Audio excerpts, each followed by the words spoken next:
એટલે આ નડિયાદ મહાનગરપાલિકા જે ડિક્લેર થઈ છે એ મને મારી જાણ મુજબ જે હતું એમાં એવું હતું કે કોઈ પણ જાતનો ટેક્સ વધારવાનો હતો નહીં. અને જ્યારે માનનીય મુખ્યમંત્રી શ્રી દ્વારા અને શહેરી વિકાસ મંત્રી શ્રી દ્વારા હાઉસની અંદર જ્યારે આની જાહેરાત થઈ ત્યારે જ કહ્યું હતું કે 3 વર્ષ સુધી કોઈ પણ જાતનો ટેક્સ વધારવામાં આવશે નહીં. એટલે છેલ્લા કેટલાક સમયથી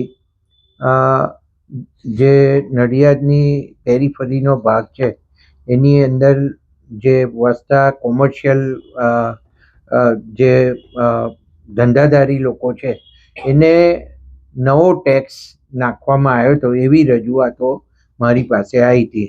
અને સતત 1 અઠવાડિયાથી બધા મને રજૂઆત કરતા હતા કે જે જાહેરાત થઈ છે એ પ્રમાણે આ શક્ય નથી.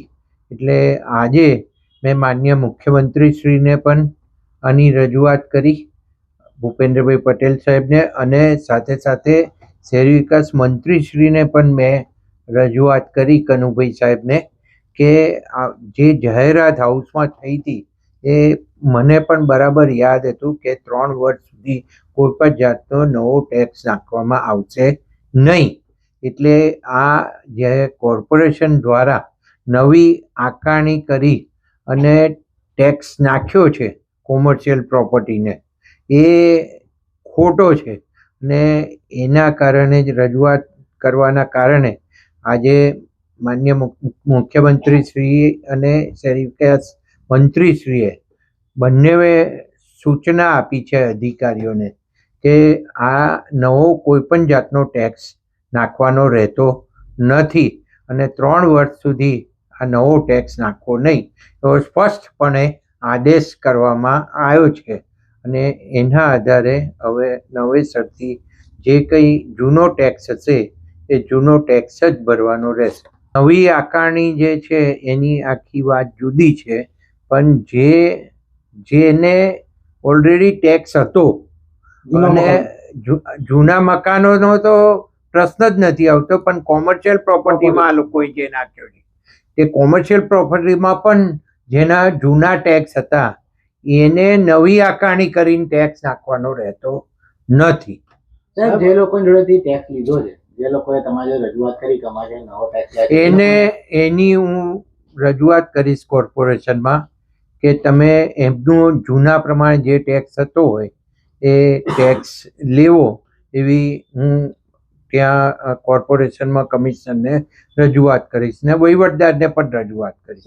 અને પ્રતિક્રિયા ઓનલાઈન હોય છે આકારણી અને ટેક્સની, તો એ કઈ રીતના સાહેબ ઉઠું? નહીં, ઓનલાઈન ના હોય ભાઈ. આની કાયદેસર જે આ લોકોએ જે રીતના આકારણી કરી છે એ મેઝરમેન્ટ કરી અને જે કોર્પોરેશનનો કે નગરપાલિકાનો જે ભાવ નક્કી કરેલા હોય સ્ક્વેર ફીટ કે સ્ક્વેર મીટર ઉપર એના પ્રમાણે આ લોકોએ ટેક્સ નાખેલું. જે પહેલાં ગામડાની અંદર જે આજુબાજુની પેરીફરીના જે કોમર્શિયલ જે ધારો કે રેસ્ટોરન્ટ હોય કે કોઈ ઇન્ડસ્ટ્રી હોય કે કોઈ બિઝનેસ સેન્ટર હોય તો એ લોકોનો જે ટેક્સ છે એ ટેક્સ જે જૂનો હતો એ જ પ્રમાણે રહેવો જોઈએ એવી મારી રજૂઆત હતી. અને એ 3 વર્ષ સુધી એ પ્રમાણે રહેવો જ જોઈએ એવી જાહેરાત જ્યારે હાઉસની અંદર જ્યારે કોર્પોરેશનો બનાવવાનું ડિક્લેર થયું ત્યારે સાથે સાથે આ જાહેરાત થઈ જ હતી. એ મારા ધ્યાનમાં પણ બરાબર હતું. અને જ્યારે આ રજૂઆત લોકોની મારી પાસે આવી એટલે મેં ઉપર આની રજૂઆત કરી છે. અને એ રજૂઆતના આધારે મને બરાબર ખબર છે કે માનનીય મુખ્યમંત્રી શ્રી ભૂપેન્દ્રભાઈ પટેલ સાહેબ અને અમારા નાણાં અને શહેરી વિકાસ મંત્રી શ્રી કનુભાઈ સાહેબે સ્પષ્ટપણે સૂચના આપી છે કે આ નવો ટેક્સ નાખવાનો થતો નથી. જે લોકોએ પૈસા ભર્યા હોય નવા એ લોકોને મેં પહેલા જ કહ્યું કે હું એની રજૂઆત કરીશ કે એ લોકોને જે જૂના પ્રમાણે પૈસા હોય એ લઈને બાકીના પૈસા પરત કરવા.